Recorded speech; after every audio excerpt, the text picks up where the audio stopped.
وَلَقَدْ نَصَرَكُمُ اللَّهُ بِبَدْرٍ وَأَنْتُمْ أَذِلَّةٌ فَاتَّقُوا اللَّهَ لَعَلَّكُمْ تَشْكُرُونَ۔ یہ آیت اتری، اللہ نے تمہاری بدر میں مدد فرمائی جب کہ تم قلیل تھے، بس اللہ سے ڈرو تاکہ تم شکر گزار بنو۔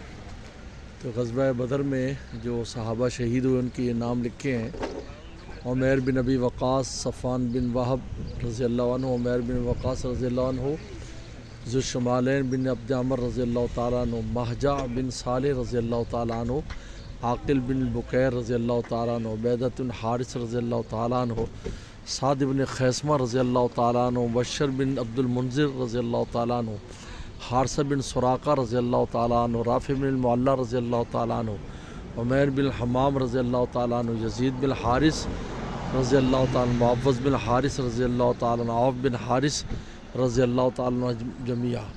یہ وہ صحابہ اکرام ہیں جو یہاں شہید ہوئے۔ کل 313 تعداد تھی، اور ان میں یہ صحابہ تقریباً 9-10 ہیں یا 14 ہیں، یہ اس جنگ میں حصے میں سب سے پہلے حارثہ بن سراقہ شہید ہوئے ہیں۔ یہ ایک جنگ والی شام جنگ ہونی تھی اگلے دن، تو شام کو حضور صلی اللہ علیہ وسلم کے غلام تھے، خادم تھے، تو ان کی گردن میں تیر لگا کر اچانک، اور یہ اس میں شہید ہو گئے۔ تو بعد میں منافقین نے اڑا دیا کہ یہ مسلمان مشق کر رہے تھے، ان کی تیر سے مرے ہیں، لہذا یہ شہید نہیں ہیں۔ تو ان کی والدہ روتی ہوئی وسلم کے پاس آئیں اور آ کر کہا کہ اگر میرا بیٹا شہید ہے تو میں صبر کروں گی، اگر شہید نہیں تو میں اس پر بہت روؤں گی۔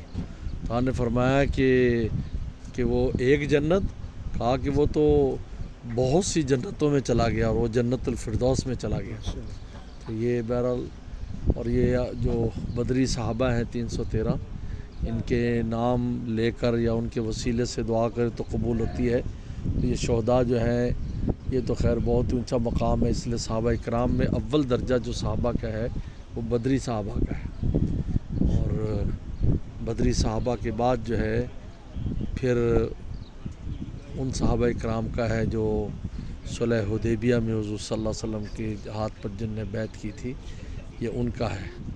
پہلے مہاجرین کا ہے، پھر انصار ہے، اور ان میں پھر بدری صحابہ جو ہیں وہ سب سے اونچے ہیں۔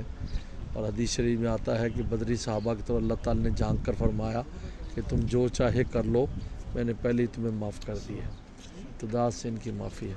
دعا کر لو: اللہ ولک الحمد کما انت صلی علی محمد کما انت اہل وفل بنا کما انت اہل فانک انت اہل التقوی والمغفرہ ربنا ظلمنا انفسنا وان لم تغفر لنا وترحمنا لنکن من الخاسرین۔ یا اللہ من شہداء بدر اور تمام بدری صحابہ اور نبی کریم صلی اللہ علیہ وسلم کے وسیلے سے دعا کرتے ہیں، ہم سب کو تو اللہ والا فرما۔ یا اللہ میں تقوی کی دولت نصیب فرما، شکر گزار بندہ فرما۔ اللہ قدم قدم پر ہماری مدد اور نصرت فرما۔ یا اللہ ہماری حاجات کو پورا فرما۔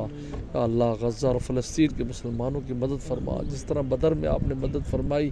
یا اللہ فرشتوں کو 1000 فرشتے، پھر 3000، پھر 5000 فرشتے، اور وہ تھوڑی سی جماعت غالب آ گئی۔ یا اللہ فلسطین اور یا اللہ غزہ کے مسلمانوں کی بھی اسی طرح مدد فرما۔ اللہ مسلمان جہاں بھی مظلوم مقہور ہیں ان کی مدد فرما۔ ہمارے ملک پاکستان کی خوب حفاظت فرما اور خوب ان کی مدد فرما۔ یا اللہ پاکستان کو معیشت کے اعتبار سے بھی اور یا اللہ دین کے اعتبار سے مضبوط تر فرما۔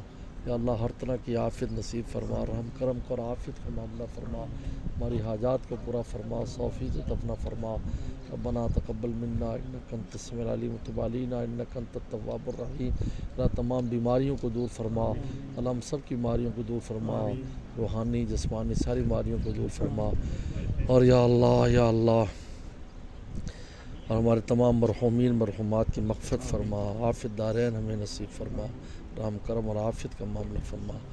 یا اللہ جو بھی حاجات ہے پورا فرما، اس سفر میں جتنی دعائیں کر رہے ہیں ان کو تو قبول فرما۔ یا اللہ ہمیں سفر میں ہمارا ساتھی ہو جا، ہمارے جتنے پچھلے ہیں یا اللہ ان پر یا اللہ نگہبان ہو جائے۔ یا اللہ ہماری بچی، یا اللہ ہمارے داماد، یا اللہ ہماری بہو، یا اللہ ہم سے دور ہیں، یا اللہ ان کی خوب حفاظت فرما، قدم قدم ان کی نصرت فرما، اور ہم جب یہاں آئیں ہم سب کی یا حفاظت فرما، اور سب کے جو بھی بچے گھروں میں ہیں، والدین ہیں، جو اقارب ہیں، سب کی خوب حفاظت اور عافیت نصیب فرما، ہمارے دوست احباب ہیں سب کا بھی نصیب فرما۔ ربنا تقبل منا انک انت السمیع العلیم وصلی اللہ تعالی علی خیر خلقہ محمد وآلہ وصحبہ اجمعین۔ آ گئے آپ لوگ